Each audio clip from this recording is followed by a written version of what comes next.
We are back with another IP Battle Shark Tank edition of Season 16, Episode 2. And I must admit, I'm excited about this because we had some heavy hitters this episode, Episode 2 of the season. For those of you who don't know, I am Dave, a 10-year intellectual property attorney dealing with everything from trademarks, patents, copyrights, as well as trade secrets. You see the shirt, got intellectual property. To the extent that you got intellectual property or maybe have an idea that you're looking to get some IP on, then you definitely may want to kind of subscribe to the channel. Definitely hit the like button if you enjoy this type of content, and stay tuned. But so typically with these IP battles, it's 2 questions.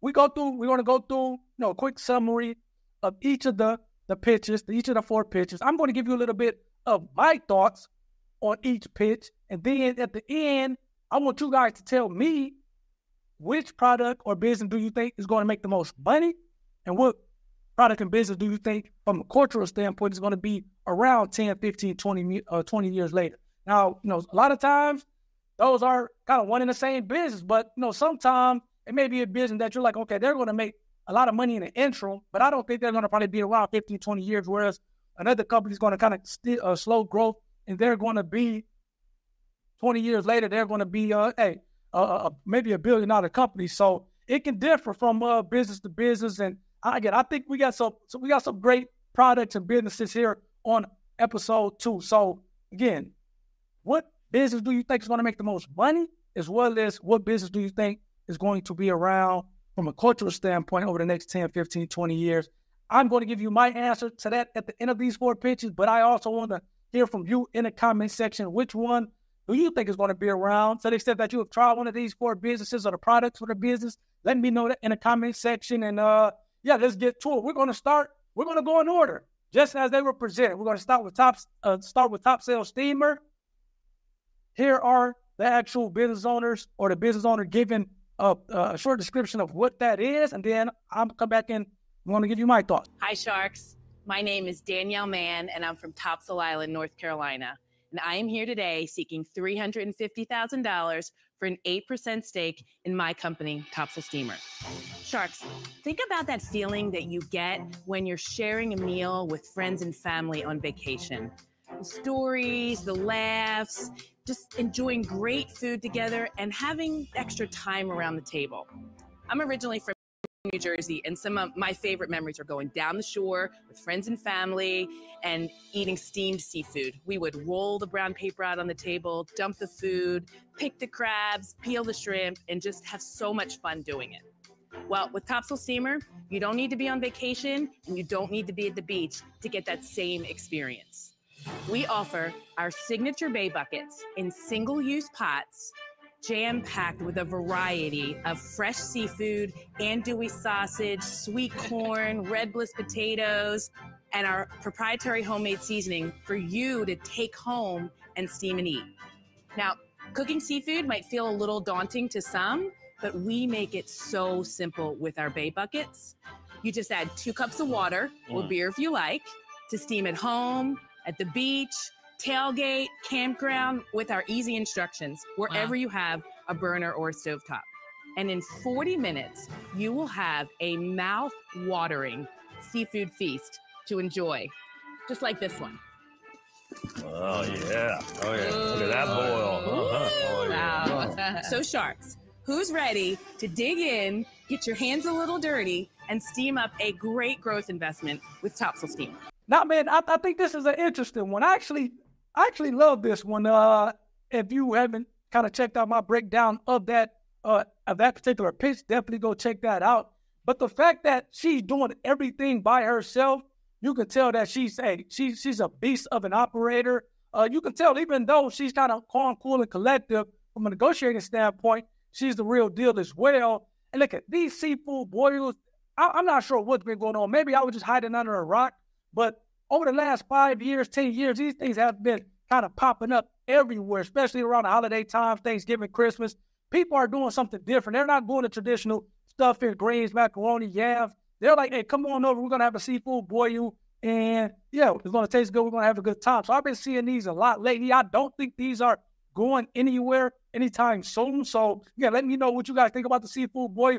They are good. I will admit. I have had one or a couple of them, they are good. For me, they're a little bit on the messy side, which I guess deters me from actually, purchasing them. But I love the fact that what she did with them, where, okay, as opposed to you having to go to a restaurant to have it, you can actually just go pick one up in 40 minutes, add water, cook it, follow the instructions in 40 minutes.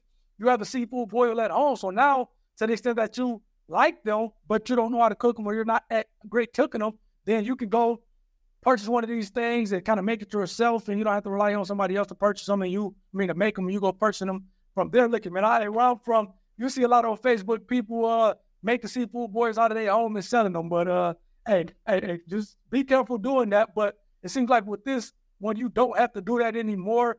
Kudos to the owner getting a deal with Todd. She got to deal with the right shark. This guy, Raising Cane's, again, Raising Cane's, the chicken restaurant is not in Michigan. I would imagine that at some point they're going to make their way up to Michigan. It seems like they're probably down south is where I see it a lot at. But again, this guy had built a successful restaurant, and I thought restaurants, I should say, and I think that she got a good partner in him. I love what he said as far as because she wanted to do the franchise model. And he's like, no, don't do the company-owned model. And the difference, I explained it in detail on that actual pitch. So go kind of check out the difference between the company-owned model and the franchise model. But I will say here, just think of Chick-fil-A versus McDonald's. Chick-fil-A has the company-owned model where it's more of a partnership between the managers at the individual locations as well as the overall company, whereas the franchisor relationship, that's more so, hey, pay us a royalty fee, just follow our guidelines, and we're not necessarily kind of helping you out with the day-to-day operations. It's less of a partnership and more so, hey, we're giving you a license to kind of use our vendors, use our systems and processes, use our intellectual property, and just kind of pay us a royalty at the end of the day. So that's kind of really the difference in a nutshell. I love the advice. It seems like Raising Cane's is more of a company-owned model. And I'm actually surprised that more people, especially with the success of Chick-fil-A, don't go to this company-owned model, because I think with the partnership aspect of it, you're standing to make a lot more money. And, so I think she got a good partner in that. I think she's going to continue to make money. The fact that she's making millions of dollars and she's only doing this, she has, I think, 8 locations. A lot of them in the South. I think she has some in Delaware and whatnot out on the West Coast. So, yeah, she's doing big things. And I think with her partnering with Todd, is going to go to the next level. Hey, the next one, Life Rab Treats. Let's look at kind of a brief summary of that pitch, and then we'll come back and I'll give you my thoughts. Hey, Sharks. We're Cynthia and John David, the wife and husband team behind Life Raft. Sharks, we're seeking a $250,000 investment for 5% equity in our company. Right. Now, Todd, I know your fried chicken is amazing, but I have to tell you, we are the experts in fried chicken. Oh, we're going to have a chicken off here. That's right, y'all. We make the most mouth-watering, crispiest, crunchiest, super bestest fried chicken in the world. Don't believe us? Taste for yourselves. Let's see. All right. I'll be the judge of this. Let's see here. I can't cut it. All right. It's frozen solid. Mm-hmm. It's frozen.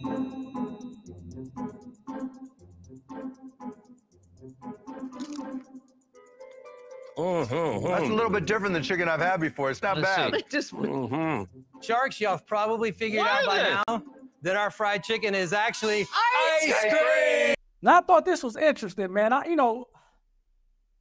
I'll say this. I thought the most valuable, at least for me, kind of looking at this, especially from an IP perspective, I thought what Damon John said, I think that was probably the most valuable thing that I got from it, because currently they have the ice cream. I have different variations of ice cream, but I see like one of the signature ice creams that they sell is this ice cream, these kind of drumsticks looking ice cream that's in what we call a bucket, and it's essentially saying, hey, not fried chicken.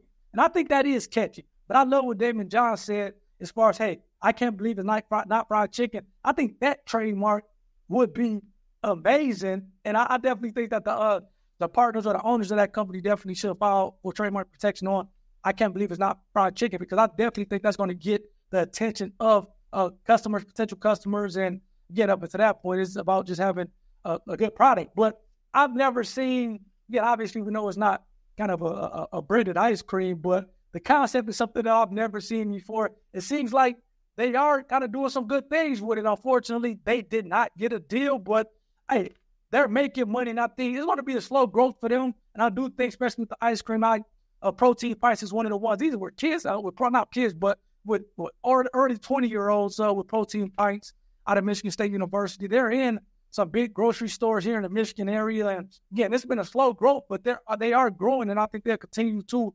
do good things. So with the ice cream, if you got a good product, I know the logistics of it is a little bit different because you're essentially freezing ice cream. You got to kind of keep it frozen. But if it's a good product, then I think you're going to be able to kind of make some money off of it. But with these guys, it seems like they're making money. Unfortunately, they did not get a deal with the Sharks.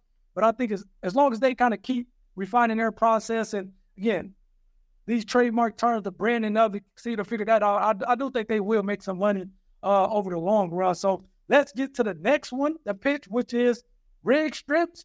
Let's get a short description, or I'm going to take it to the owner so they can kind of give you a short description of it. Then we'll come back and I'll give you my thoughts. Hey, Sharks, I'm Zach. And I'm Steven. And we're seeking $300,000 for 7.5% stake in our company, Rig Strips.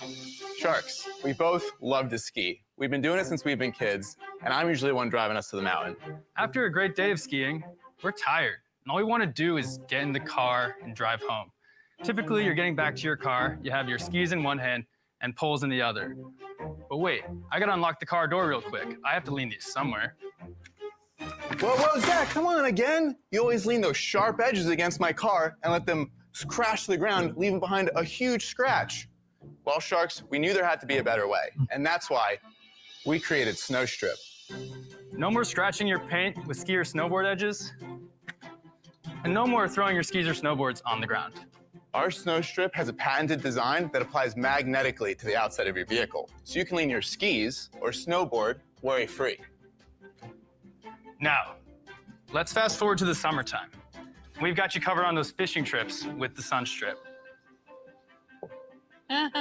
No more scratches to your paint from your expensive falling rods, and no more snapping them in closing doors or tailgates. Sharks, we've saved a ton of outdoor gear and vehicles from getting scratched, but we need your help bringing our innovative products to more customers. So who's ready to hop on board for the ride of a lifetime as we make every adventure stress-free, one epic day outside at a time? Now, I thought this was interesting. I love the fact, hey, look, they do have a design patent on it. Again, anytime you hear the word patent, specifically for me, that's always a great thing because you are protecting your IP, your product. And the fact that, again, a lot of people are going towards these design patents compared to utility because they are cheaper to get, and they still hold some leverage. You can still enforce them and kind of get what you need to get in terms of the outcome and get a competitive product taken down, especially from these e-commerce platforms such as Amazon and eBay. Now, I do think this was interesting, especially the fact that I think the one guy said he came up with this invention and wrote it down on a napkin at a bar. That's how some of this stuff comes to you. You got to write it down when it comes to you and, okay, do I really want to come out with it? Do I not want to come out with it? The fact that they did get a deal is great for them. And again, they are making money. I thought it'd be interesting, okay, putting a magnet on your car, the whole fishing rods and skateboards and skis. Does that still protect your car? Obviously, it's going to protect the actual equipment, whether it's the ski or the fishing rod, from sliding off your car and breaking on the ground. Does it protect the damage to your car? It seems like the fishing poles and the skis kind of scratch the car. Man, I would think that just having that magnet, putting it on and putting it off would kind of give cars things like that. But again, they're making money off of it, and it seems like at least one of the Sharks liked it enough to kind of go in with them on that. So kind of kudos to them for that. Again, like I said, I love the fact that they are protecting it. And keep going, guys. I definitely enjoyed that. And it seems like they may have saved the best for last with this episode, on this episode with the bucket golf. Let's kind of give a quick description or summary of what bucket golf is from the actual owners and the creators of bucket golf. And then we'll come back to me and I'll let you guys know my thought. My name is Tyler. I am a scratch golfer and I'm the founder and CEO of Bucket Golf. And I am Jenny, Tyler's younger sister. I'm a 40 handicap golfer. And I'm the COO of Bucket Golf. We are seeking $1 million in exchange for 10% of our company. There you go. One of the best feelings in the world is when you get that pure, buttery contact and your ball lands 1 foot from the pin. It's an addicting feeling that you crave to find over and over again. Sharks, I don't know about you, but I have no idea what Tyler's talking about.